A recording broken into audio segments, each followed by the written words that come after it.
Hey all, just wanted to make a quick video that shows how to add shared C# code into your Godot project. And what I mean by shared C# code is basically a solution that exists outside of your Godot project, but perhaps within your same Git repo.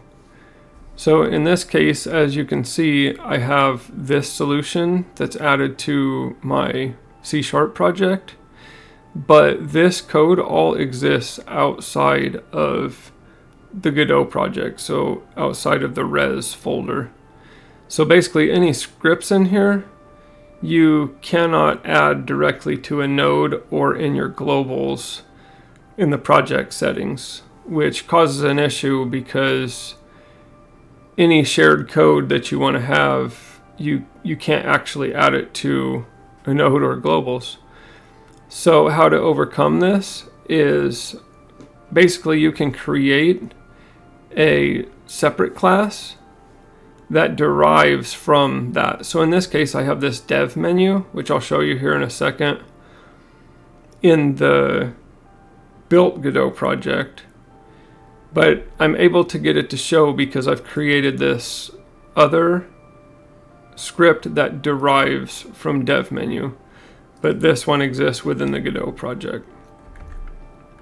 So let's go over to Godot, and you'll see here is that dev menu script, and I have added it right here to globals, and it's right here. And so what I can do is now when I run the project, in the background it loaded LD dev menu, and now when I hit a specific key that I've set up, now that dev menu will show up for me. So that's pretty much it. That is how you can add shared code to your Godot project and still be able to attach the script to a node or add to your globals. If you like this video, hit like, and if you'd like to see more, hit subscribe. And if you'd like to play a much earlier version of the project that you're seeing here, it's on itch.io, and I'll leave a link in the description below. Thanks, have a great day. Bye.